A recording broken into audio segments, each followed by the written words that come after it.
Okay, so this is day 2 or 3. As soon as I changed my hourly rate on Upwork from like $67 to, I think it was like 45 or something. So I dropped that down and then I got 2 calls booked almost like immediately the same day. So I don't know if it was exact about the pricing or not, but that seemed to help. And then now I just finished my first call on Upwork and we closed that job. So $800 coming in, first $800 on Upwork. Obviously this price is a little bit low, but I mean, it's a fun project. I'm gonna get good testimonial out of this. This will be good for the brand. It's a good fun project to work on, a roofing client.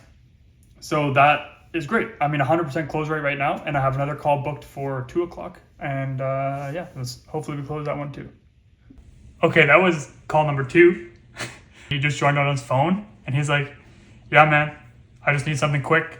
Pricing was low, but I was like, man, if you want a cheap website, I can give you a cheap one. I need a testimonial. I'm not going to go above and beyond here. A cheap website's going to look like a cheap website. He's like, yeah, man, let's do it. So he sent me 720 Canadian dollars. So that's another 700 for the day. So this is day fucking 3, boys. That's what we're talking about. I've sent maybe 10, maybe 12 Upwork things, and I've sent about 25 emails. None of these leads came from emails. Upwork might be the move. Upwork might be the move. It's working. So this is day 3. We got $1,500 so far. Okay, it is day 4 now. I just closed one more client for 604 Canadian. This client was from an Upwork video I think I sent here. So they're still working. And she was a local one. I made sure to say, hey, by the way, I'm from Vancouver. And she messaged me today. She goes, hey, I was about to hire another developer that was also local, but I saw your video was very thorough. Thank you, whatever. We wanted to go with someone local. Like, let's do it. After like some back and forth. And she paid me this. So definitely say, if you're local, say that. If you're from the same country as them, tell them. Like, try to relate to them. Stand out from your audience.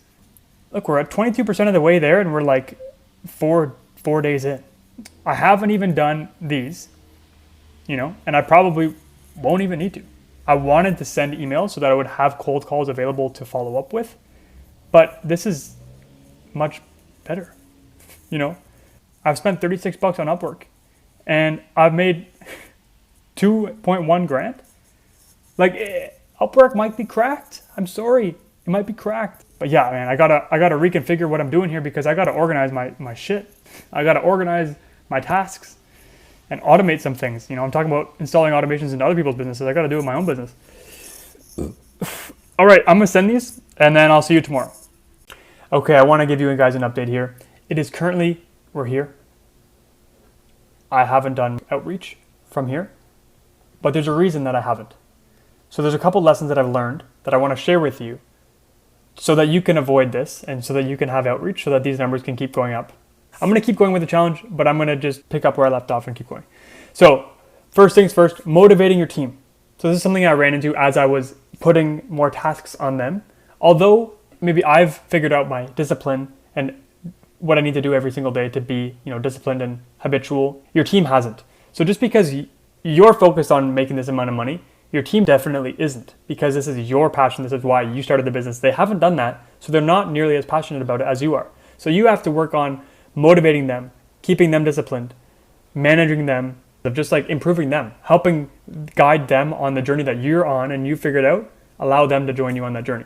So this is not exactly micromanaging them, but what it is just being a boss. Like a boss, you should be checking in on them. You should say, hey, good morning, like how's it looking for the day? What's your timeline looks like? Like how much free time do you have available? How much work can I give you? All these sort of things. What are your goals?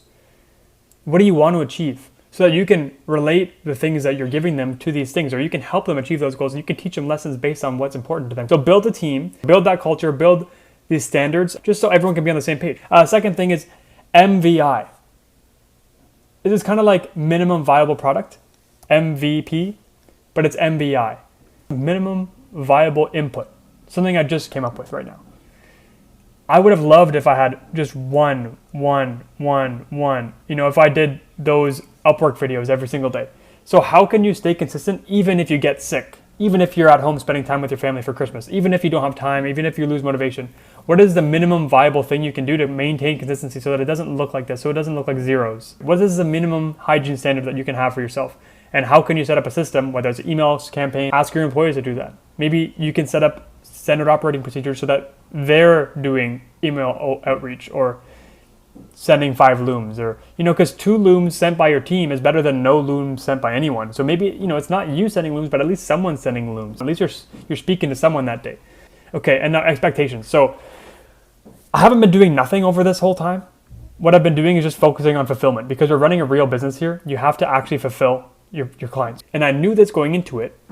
There is no easy, simple, whatever. Like, someone's coming to you, asking you for your expertise, paying you with real money because this is a serious problem for them. They're not going to come to you with easy problems. It happened to us where we didn't back up the site. I thought it was going to be easy fix, and then the whole site went down. It was a WordPress custom coded site, and the whole site went down. I quoted them 10 hours on a job that I thought would take 4.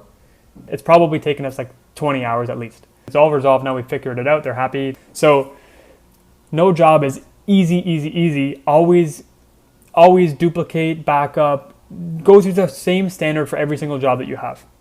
Second thing, I thought I had the systems in place, the employees in place to fulfill all this work. But starting out, you're going to have to fill in all of the holes, and there are going to be a lot of holes to fill. So there's just so much extra that you're doing that's not simply put inputs, outputs, sales calls, closing. There's so much in between. So I'm going to update you where we're at, further down the line. But these are the 3 lessons for now. Motivate your team, be a human being, have lower expectations set because it's going to be a lot more work than you think. Set up standards to stay disciplined. Don't stop the ball from rolling. Continue rolling it, continue the lead flow. Anyways, see you in the next video.